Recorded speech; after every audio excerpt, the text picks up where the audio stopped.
Welcome back to my channel রূপার স্বাদের রান্নাঘর। বন্ধুরা দেখুন, আজকে রবিবার দুপুরবেলা চলে এসেছি 12টায়। এখন দেখুন সারাদিন রিমঝিম বৃষ্টি পড়ে যাচ্ছে বাইরে ভীষণ খারাপ ওয়েদার। তো যারা বৃষ্টি ভালোবাসেন তো তাদের জন্য খুবই ভালো। তো আমি বৃষ্টি ভালোবাসি কিন্তু বেরোতে পারি না, তাই জন্য ভালো লাগে না। তো আজকে দেখুন আমি একটা এই বৃষ্টির মধ্যে বাটা মাছ নিয়ে চলে এসেছি। দেখুন এই যে 6টা পিস বাটা মাছ আছে, আর এখানে আছে এই আলু সেদ্ধ করে রাখা। এটা কি বলুন তো, তরুলি, যেটা কুঁদরি, এটাও সেদ্ধ করে গোটা রাখা আছে। এখানে যেটা বিশেষত্ব, এটা হচ্ছে কাঁংড়ানা। এটা দিয়েই আমি আজকে বাটা মাছের ঝাল বানাবো। তো এখানে আছে পেঁয়াজ কোঁচানো, তেজপাতা, শুকনো লঙ্কা, গোটা লঙ্কা 4টে চেরা আছে, এখানে রিফাইন তেল, এখানে সর্ষে পোস্ত বাটা, কাঁচা লঙ্কা, আর এখানে যা যা চাল মশলা লাগবে নিয়ে নেব। তাতে জল। চলুন আমি এখন মাছটা ভেজে নেব। চলুন মাছটা ভেজে নিই। তার জন্য তো কড়াইটা আমি বসিয়ে দিয়েছি, গ্যাসটাও আমি অন করে দিচ্ছি। এরপর আমি তেলটা ঢেলে দেবো, মাছটা তাড়াতাড়ি ভেজে নেব। তো কড়াইটা গরম হলেই আমি তেলটা দেবো, কিন্তু গ্যাসটা ছিল নিচে থেকে নামানো ছিল, তাই জ্বালতে হলো দুবার ধরে। নামানো ছিল, খেয়াল ছিল না, কেন আমি সব সময় সিলিন্ডারে কোনো কাজ হয়ে গেলেই নিচে থেকে অফ করে দিই। এটা কিন্তু সবারই খেয়াল রাখা উচিত, নিচে থেকে অফ করে দিলে সবসময় দুর্ঘটনা থেকে বাঁচা যায়। সেই জন্যই। আর গ্যাসটাও উড়ে যায় না, গ্যাসটা অনেক দিন চলে, 2 দিন বেশি চলে আরও এভাবে করলে। তো যাই হোক, অনেক জ্ঞান দিয়ে দিয়েছি, তাই জন্য এরপর আমি তেল ঢেলে দিচ্ছি এটা মাছটা ভেজে নেওয়ার জন্য। দেখুন এখানে 6 পিস মাছ আছে, আমি 3 পিস করে ভেজে নেব। তো চলুন।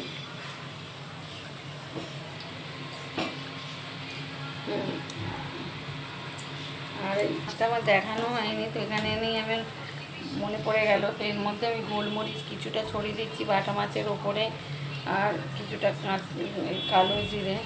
তো ভাজার আগে আমি একটু ভালো করে মাখিয়ে নেব।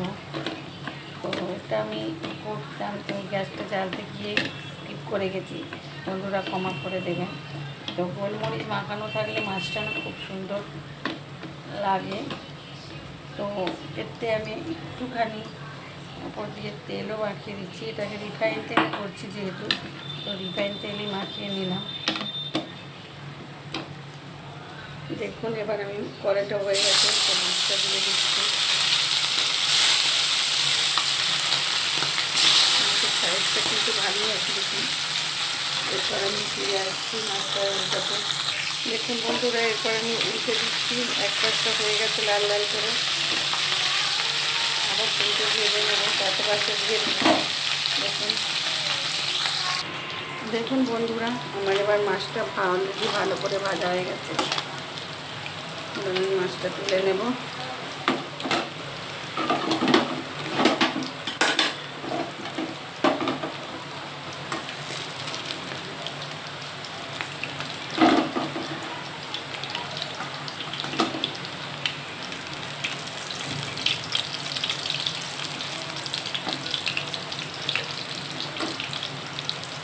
লাল লাল করে ভালো করেই ভাজতে হবে। দেখুন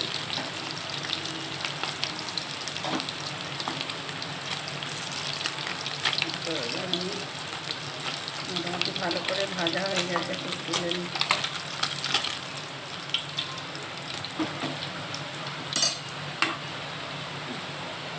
এখন আমি রেখে দিলাম। এরপর নিয়ে চলে এলাম, এইটা একসঙ্গে করে নেবো আমি। চলে এলাম, তো প্রথমে আমি দিয়ে দিচ্ছি তেজপাতা, আর দিচ্ছি জিরে, একটু এটা দিয়ে দিলাম, শুকনো লঙ্কা, পেঁয়াজটা দিয়ে দেবো। মাছের তেলটাতেই দিলাম, এটাই টেস্টটা বাড়িয়ে দেয় মাছের তেলটা। আরও একটু তেল দিয়ে দিচ্ছি। এটার সঙ্গে আমি একটু কুঁদরিটা ভেজে নিচ্ছি। মশলাটা পরে দেবো আমি।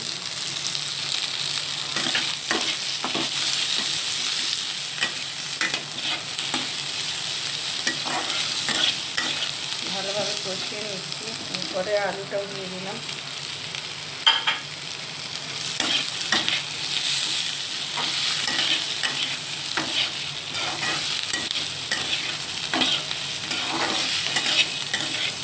আর এই কামড়ানোটা দেওয়ার সময় আছে, বেশি দেবো, দেখতে থাকুন আপনারা। এটা কিন্তু খুব সুন্দর হয়। আমি তো নিজের মধ্যে কিছু রান্না করছি, কিন্তু খুব স্বাদ কিন্তু খুব ভালোই হচ্ছে, তাই আপনাদের সঙ্গেও শেয়ার করছি।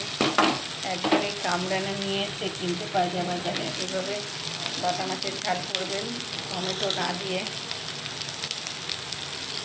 অ্যাকচুয়ালি যাদের ইউরিক অ্যাসিড আছে সবসময় টমেটো খাওয়া যায় না, তার জন্য এই রান্নাটা দেখাচ্ছি। এটা টমেটো না দিলেও কোনো বোঝা যাবে না যে টমেটো দেওয়া হয়নি। এই কামরান্নাটা একটা টক আছে, তার গন্ধ আছে, তাতে স্বাদটা অন্যরকম হয়। তাই দেখুন, এবার দিয়ে দিলাম পরিমাণ মতন নুন, পরিমাণ মতন হলুদ, আর যে যেমন ঝাল খাবেন দেবেন। একটু চিনি, সব রান্নাতে একটু চিনি না দিলে কালার, আর আমি গুঁড়ো লঙ্কাটা আমি হালকা বেশি দিচ্ছি, যেহেতু আমাদের একটুখানি ঝাল খুবই পছন্দ করেন খেতে। খুব ঝোল করবো না, মাখা মাখা এটা মাছের ঝাল হবে, বাটা মাছ।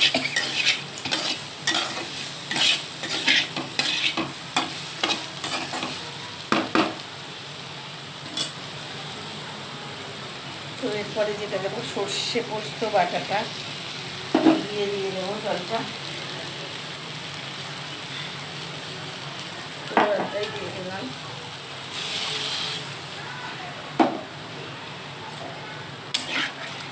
কালারটা খুব সুন্দর হয়ে গেছে। যদি কেউ গ্রেভি রাখতে চান তো রাখতেই পারেন, গ্রেভিটা খুব সুন্দর হয়।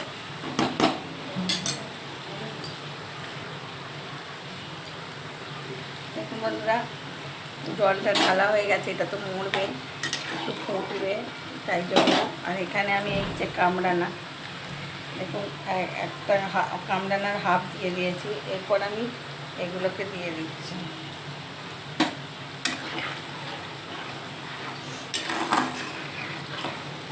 এইভাবে একবার মাছের ঝোল বা ঝাল যাই বলবেন, মাখা মাখা তরকারি, এটা কিছু নাম দিতে পারেন। তো বাটা মাছে এইভাবে করে দেখবেন একবার। ফুটে গেলে আমি মাছটা তুলে দেব। মাছটাই যেখানে আছে, এর সঙ্গে 4টে কাঁচা লঙ্কাও আছে লাস্টে, যেটা দেবো। দেখুন,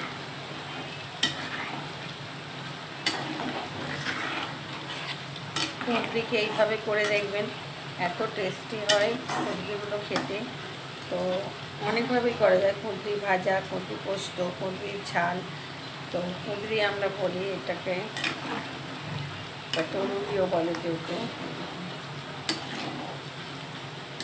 চটজলদি এই রান্নাটা, এই রেসিপিটা হয়ে যায়। তো বন্ধুরা দেখুন, তো দেখতে থাকুন। আবার ফিরে আসবো এই মাছগুলো দেওয়ার জন্য, ফোটার অপেক্ষা করব।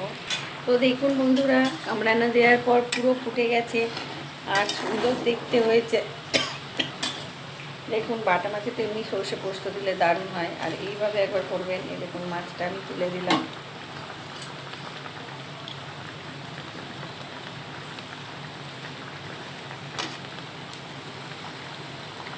এই ঝোলটা হালকা জুস রাখবেন, তো খুব সুন্দর টেস্টি হয়। দেখুন, আমার দেওয়া হয়ে গেছে বাটা মাছ। এরপরে আমার একটা জিনিস বাকি আছে, দেখুন, চেরা কাঁচা লঙ্কাগুলো ওপর ওপরে ছড়িয়ে দিলাম। দেখুন, আমি যেগুলো রান্না করি আপনাদের আগেই বলেছি, আপনাদের সঙ্গে শেয়ার করছি। তো আপনারা দেখছেন, লাইক করছেন, কমেন্ট করছেন, তো আমার খুব ভালো লাগছে। এভাবেই আমার একটা পরিবার তৈরি হয়ে গেছে। তো আপনাদের সঙ্গে এই রান্না যদি না একদিন শেয়ার করি, মনটা কীরকম হয় যেন আপনাদের সঙ্গে আমার এই রান্নাটা শেয়ার করি। হয়তো আমি দারুণ কিছু শেফ না, তাও যেটুকু পারি আপনাদের সঙ্গে শেয়ার করি। তো আপনারাও এভাবেই আমার সাথে থাকুন, পাশে থাকুন, এভাবেই আমাকে একটা জায়গায় যেতে সাহায্য করুন। তো নতুন নতুন বন্ধুরা যদি ভালো লাগে তো প্লিজ শেয়ার কমেন্ট লাইক করবেন, আর নতুন বন্ধুরা সাবস্ক্রাইব করে দেবেন এই নতুন পুরাতন কিছু রেসিপি দেখার জন্য। তো আজকে এটুকুই বলার। তো দেখুন আজকে আমার বাটা মাছের কাঁকড়ানা দিয়ে বাটা মাছের ঝোলটা মাখা মাখার রেসিপিটা হয়েই গেছে। দেখুন ওটা হচ্ছে ঝাল সর্ষে পোস্ত দিয়ে। তো আমি এখন গ্যাসটা অফ করে দিচ্ছি। দেখুন গ্যাসটা অফ করার পর আমি লাস্টে একটুখানি কাঁচা তেল ছড়িয়ে দেবো, অল্প করে দিলাম, বেশি না। এটার অপশানে রইল, কেউ ছড়াতেও পারেন আর নাও পারেন, এমনি ভালো লাগবে খেতে। কত সুন্দর দেখতে হয়েছে। তো এরপর আমি ঢেলে নেব, চলুন। দেখুন বন্ধুরা এখন আমার হয়ে গেছে বাটা মাছের ঝাল বা ঝোল, যেটা কোনো নাম দিতে পারেন। তো এটা বিশেষত হচ্ছে কামরানা সর্ষে পোস্ত দিয়ে বাটা দিয়ে বাটা মাছের ঝোল, আমি ঝোলই বলছি। তো মাকে একটুখানি খেয়ে দেখবে, মা চামচটা নাও, একটুখানি খেয়ে দেখো যে কেমন হয়েছে। নতুনত্ব আমি প্রথম করলাম। ওটা কামরানা আলু দিয়ে টমেটো ছাড়া, যাদের টমেটো খাওয়া নিষিদ্ধ তাদের জন্য এটা খুবই ভালো। মেয়ে বলে বলছি না, ওর হাতের রান্না ভালো। কেমন হয়েছে বলো। এটা যাদের টমেটো খেলে পায়ে ব্যথা হয়, তো কামরানা একটুখানি ফেলে দিয়ে এই বাটা মাছের ঝোলটা করে দেখবেন, তো দারুণ হয়। তো বন্ধুরা আজকের এই নতুন রেসিপিটা চটজলদি দেখে নিন।